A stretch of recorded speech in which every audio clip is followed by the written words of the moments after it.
Welcome back, everyone, to the Deep Dive. Today we're going to be diving into something pretty fascinating. Okay. We're going to be looking at the Baha'i perspective on marriage, sexuality, and family, and specifically how that intersects with kind of all the changes going on in the modern world. Yeah. And, we got some source material from a listener this time, and I got to say it's some pretty insightful analysis in here. And what really struck me is how the Baha'i Faith seems to hold on to traditional values, but also be really big on inclusivity. Right. So I'm really curious to kind of unpack that, how they walk that tightrope between, kind of the old and the new. Yeah. It is a fascinating sort of balancing act. And the analysis that we're going to be looking at today, it actually starts right at the core of Baha'i beliefs on marriage and family. And that's that marriage is considered sacred. Right. And not just sacred in a till death do us part kind of way. This goes deeper. The material is emphasizing that for Baha'is, marriage is both a spiritual and a social contract, which I don't know about you, but that sounds a little heavy.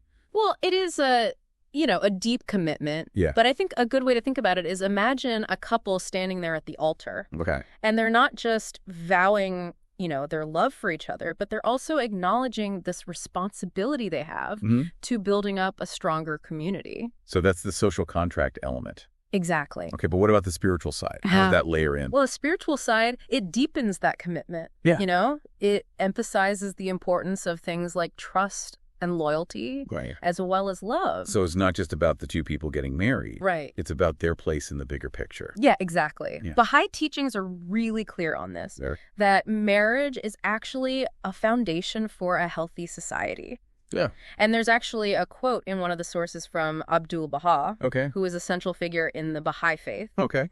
And he says, "The home is the fundamental unit of society, and marriage is the bedrock upon which it's built." So they're not messing around. This is serious business. But, okay, so that's the Baha'i ideal. But let's be real. The landscape of relationships looks very different these days. It does. And, the source material that we got, it doesn't shy away from that at all. Yeah. It even mentions things like, dating apps that are all about just hooking up. That's a far cry from what we were just talking about. Yeah, you're right. The analysis kind of dives headfirst into how these modern trends that we see, things like free sex or polyamory or just the decline of traditional marriage altogether, Right. are really challenging this very idea of commitment. Okay. And this is really where the Baha'i perspective kind of stands out, Yeah. where, a lot of people see casual relationships as the norm these days. Baha'i teachings, they stress this deep spiritual and emotional connection that should be at the core of intimacy. Okay. And they believe that that really thrives within this committed marriage relationship. So it's not about saying no to intimacy. It's Yeah. about putting it in a particular context. Exactly. And the analysis that we're looking at uses a really powerful analogy, I think, Nice cheat. to describe this. They compare that intimacy to a precious jewel. That when you set it within, a committed, Yeah. loving marriage relationship, Yeah. it actually shines even brighter.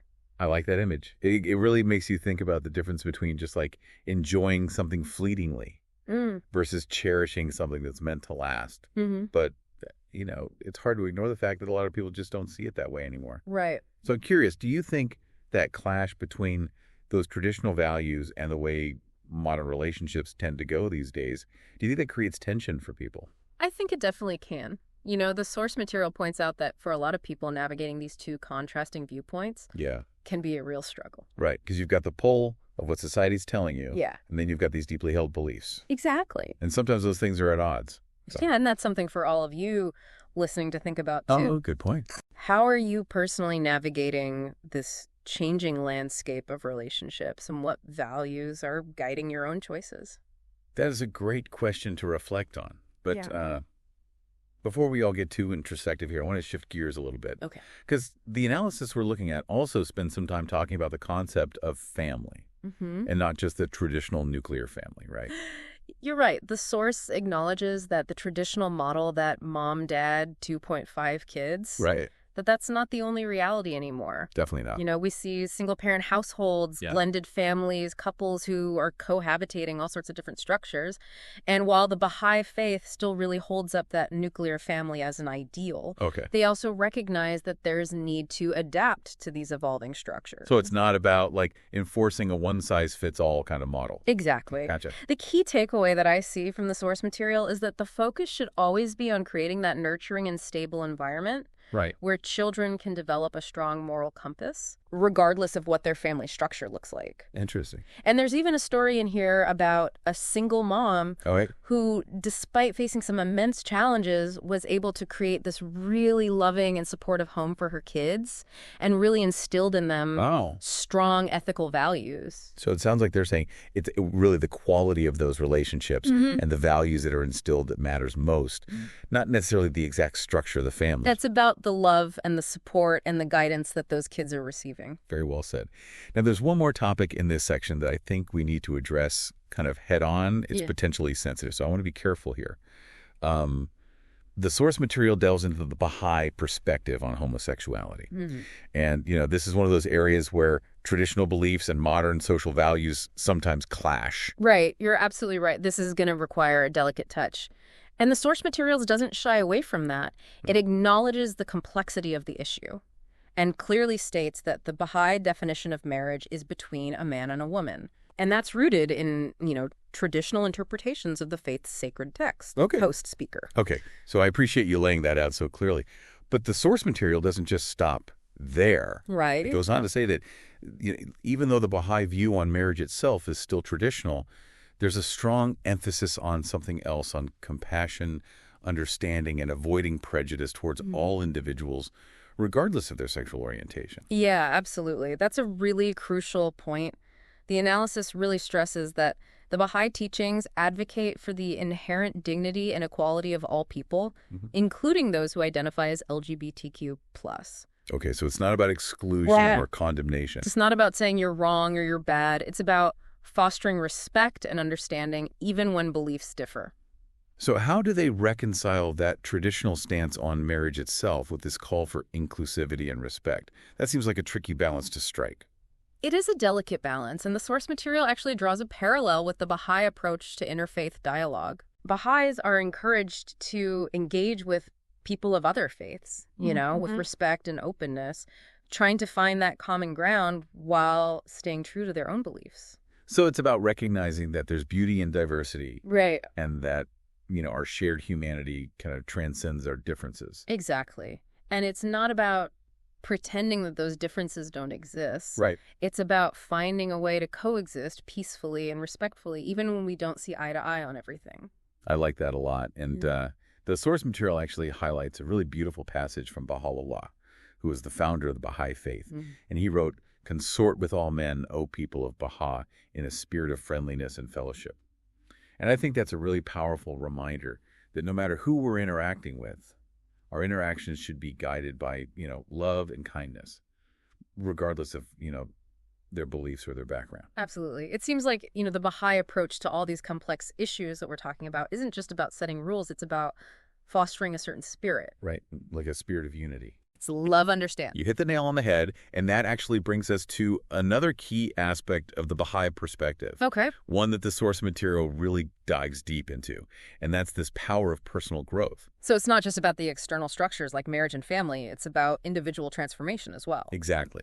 The Baha'i teachings place a huge emphasis on each individual's journey of spiritual and moral development. Okay. And it's really about, looking inward, examining our own motives, and making sure that we're striving to live in alignment with these ethical principles. So I'm noticing a theme here.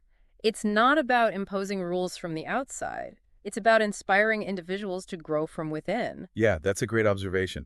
And the source actually gives us some pretty concrete examples of how these Baha'i principles can guide that personal growth. I'm all ears. For instance, it talks about the importance of things like daily prayer and meditation as practices that help us connect with our spiritual essence and develop qualities like compassion, patience, and forgiveness. So it's like we have to actively cultivate those virtues. Exactly. It's about recognizing that, real societal change actually begins with individual transformation. Mm. The analysis even quotes Abdu'l-Baha again, and he says, the betterment of the world can be accomplished through pure and goodly deeds, through commendable and seemly conduct. Wow. So it's like a call to action, urging us to actually become those agents of positive change in our own lives and then, ripple that out into the world around us. It's really interesting how this Baha'i perspective managed to weave together all these different threads, marriage, sexuality, family, personal growth, all into this kind of coherent tapestry of beliefs and practices. It's not just a set of rules.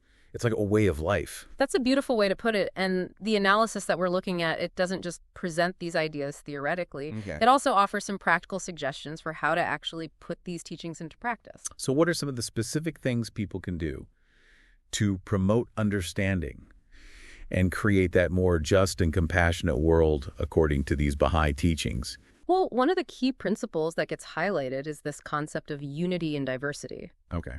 The Baha'i Faith teaches that despite our differences in race, religion, nationality, or anything else, at our core, we're all fundamentally interconnected. And we should be trying to build bridges of understanding rather than walls of division. So it's about embracing our shared humanity. Absolutely. And that can manifest in so many ways, The analysis suggests things like engaging in interfaith dialogue or participating in community service projects that bring people of different backgrounds together, or even just making a conscious effort to treat everyone with kindness and respect, regardless of their differences. Those are great suggestions, and they're things that anyone can do, no matter who they are or what they believe. Exactly. The Baha'i perspective reminds us that we all have a role to play in creating a more just and compassionate world. Yeah. And it starts with those small, everyday acts of kindness and understanding. It's a very powerful message of hope and empowerment, and I think it ties together everything that we've been talking about today. Yeah. The Baha'i teachings offer this really unique and insightful perspective on marriage, sexuality, family. But they also go beyond those specific topics to offer this broader vision of a world where unity and love prevail. I couldn't agree more. And I think, the beauty of the Baha'i perspective is that it's able to balance these traditional values with a more progressive outlook. Yeah. Always emphasizing the importance of love, compassion, and understanding as these guiding principles for how we navigate all the complexities of modern life.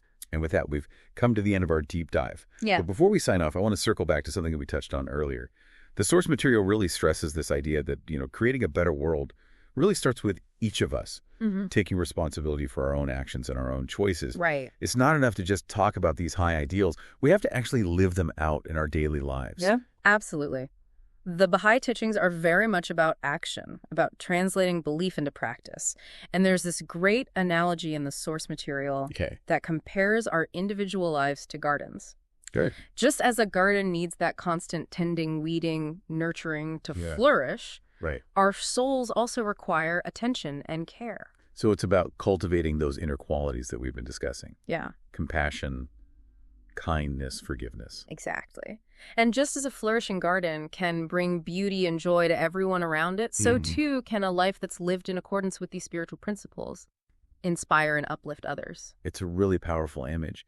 It makes you think about the impact that our individual choices have on the world around us. It does, and the source material even takes this idea a step further, suggesting that even our individual efforts, no matter how small they may seem, can contribute to this collective transformation of society. It's about seeing ourselves as part of something bigger. Exactly. It's about recognizing that our actions have these ripple effects, and that by striving to live ethical and compassionate lives, we really can contribute to a more just and peaceful world.